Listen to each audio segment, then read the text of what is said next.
قبر کے اندر جو سوال و جواب ہے اجمالاً ہے، اور جزا اور سزا بھی اجمالاً ہے۔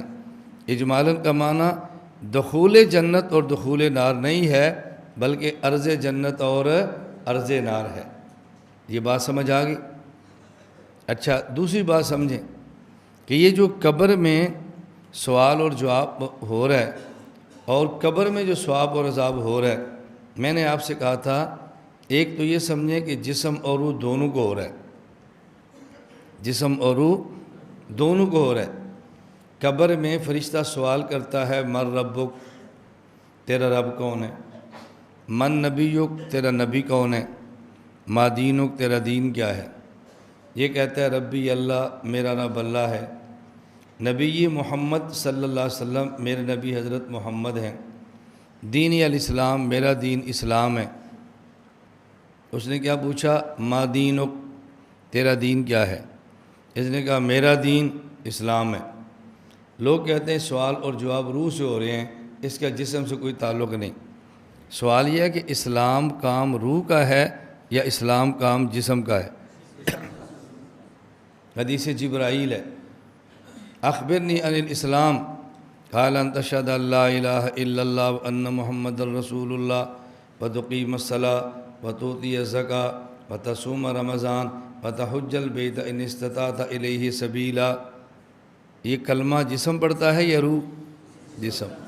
نماز جسم، زکوٰۃ جسم، روزہ، حج، اور سوال کیسے ہو رہا ہے؟ روح سے۔ ما دینک، تیرا دین کیا ہے؟ روح کہے گی کہ میرا کام اسلام ہے ہی نہیں، مجھ سے کیوں پوچھ رہے ہیں؟ ما دینک، تیرا دین کیا ہے؟ وہ کہتے ہیں دین الاسلام، میرا دین اسلام ہے۔ تو جب یہ اسلام کام جسم کا ہے تو روح جواب کیوں دے رہی ہے؟ تو جس کا کام ہے سوال اسی سے کریں گے نا۔ اس کا مطلب یہ سوال اس جسم سے ہو رہا ہے جس جسم سے روح کا تعلق ہے، اور اس روح سے ہو رہا ہے جس روح کا تعلق جسم سے ہے، نہ تنہا روح سے ہے نہ تنہا جسم سے۔ کیوں؟ بھائی کلمہ پڑھنا جسم کا کام ہے۔ کس جسم کا؟ جس کا روح سے کوئی تعلق نہ ہو یا تعلق ہو۔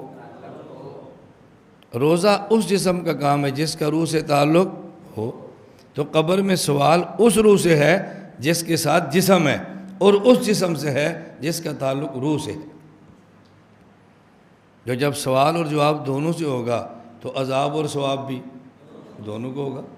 یہ تو نہیں کہ سوال ایک سے ہو اور جواب، سوال ایک سے ہو اور جزا سزا کسی اور کو ہو، اور سوال دونوں سے ہو اور جزا سزا ایک کو ہو۔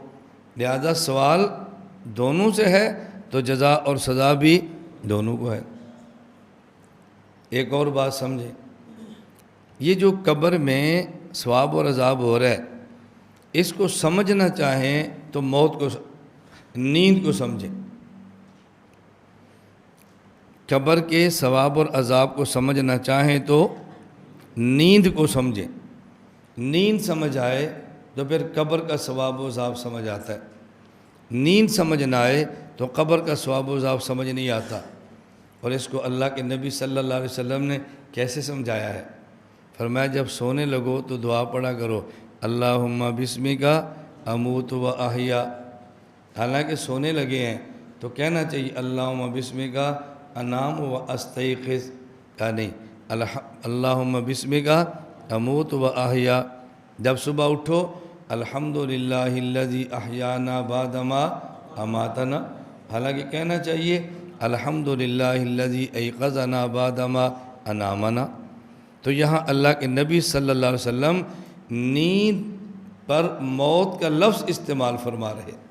معلوم ہوا کہ موت آنی سمجھ تب ہے جب نیند سمجھ آئے۔ اور نیند میں کیا ہوتا ہے؟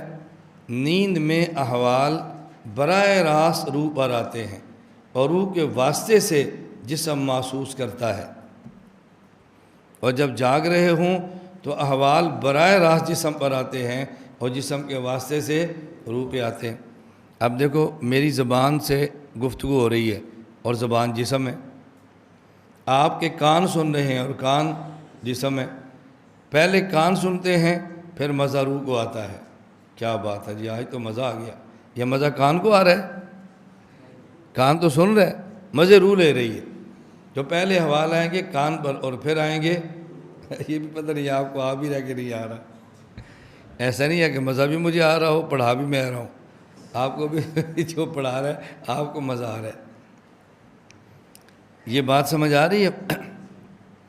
ایک آدمی سوتا ہے اور اٹھ کے غسل کرتا ہے.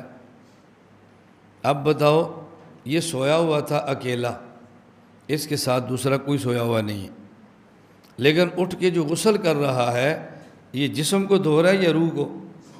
جی جسم کو. کاروائی جسم کی ہے یا روح کی ہے؟ روح کی ہے.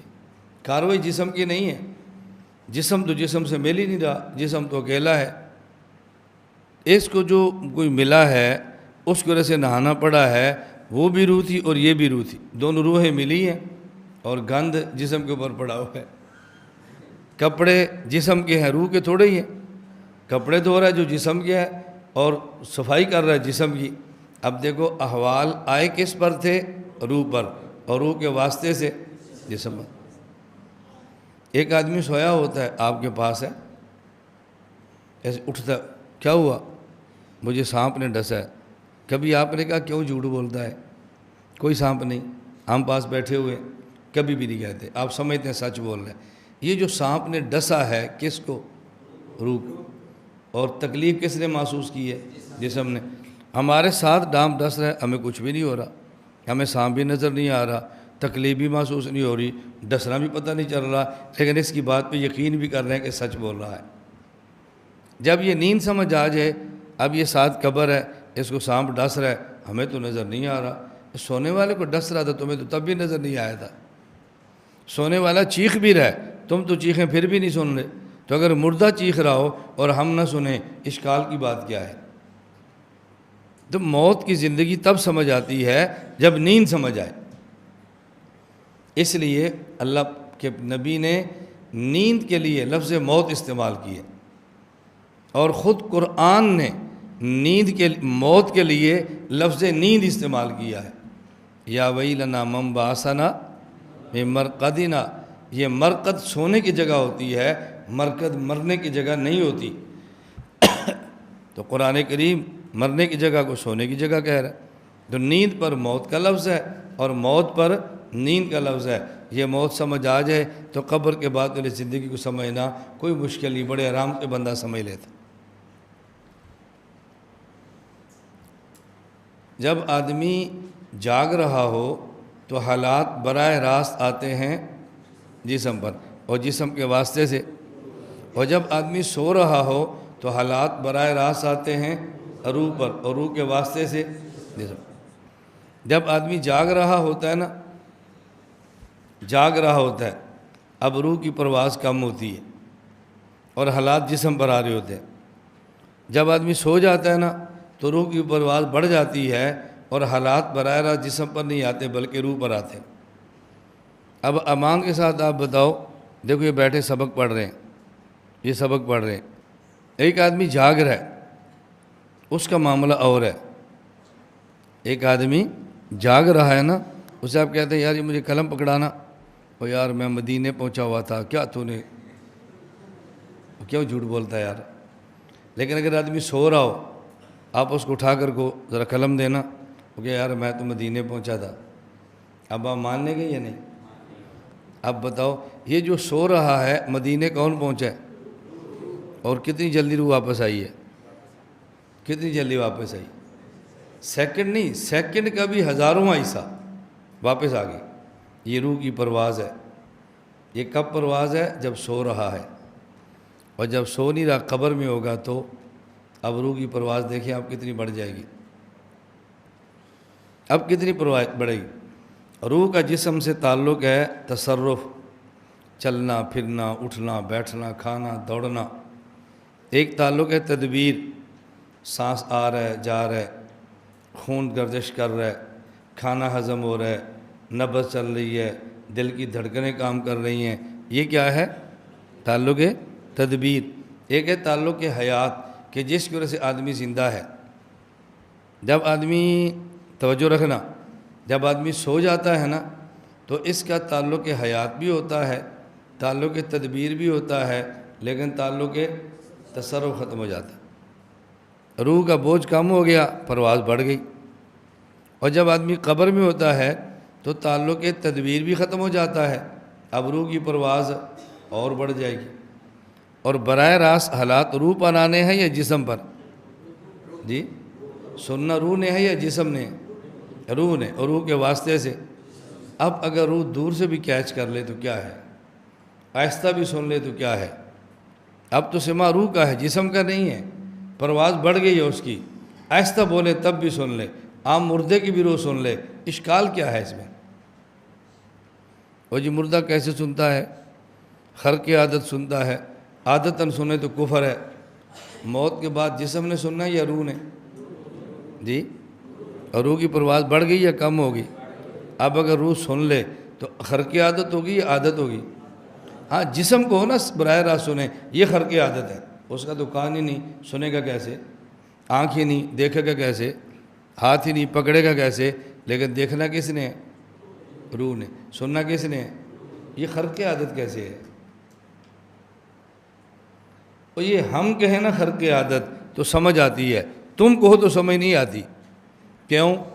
ہم تو موت کے بعد جسم اور روح دونوں کی حیات مان رہے ہیں نا، اور وہ لوگ جسم کے تو نہیں مان رہے، کس کی مان رہے ہیں؟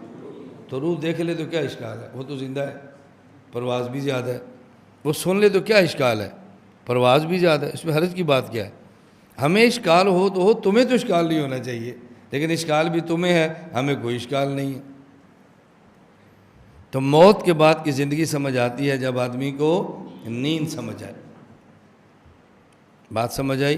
اب لوگ پتہ کیا کہتے ہیں؟ او جی سویا مویا ہکو جیا، قرآن کی تفسیر ہو رہی ہے، کیا بات ہے، سویا مویا ہکو جیا۔ حضرت عزیر علیہ السلام فامات اللہ مئات عام، اللہ نے 100 سال موت دی۔ اب اگلی تفسیر کیا ہو رہی ہے؟ بارش بھی تے وس دی ہو سی، ہواواں بھی تے چل دیاں ہو سن، جکھڑ بھی تے چل دے ہو سن، اور سویا مویا ہکو جیا۔ اب یہ امت کو قرآن سمجھایا جا رہا ہے، پتہ نہیں کون سی تفسیر ہے یہ۔ میں نے کہا ہم آپ کی بات مان لیتے ہیں کہ سویا مویا ہکو جیا، مان لیتے ہیں، سونے والا اور مرنے والا ایک جیسا ہے، ہم مان لیتے ہیں، لیکن ہمیں بتاؤ کہ تمہارے مدرسوں میں جب طلباء سوتے ہیں تو صبح نماز کے لیے تم اٹھاتے ہو یا نہیں؟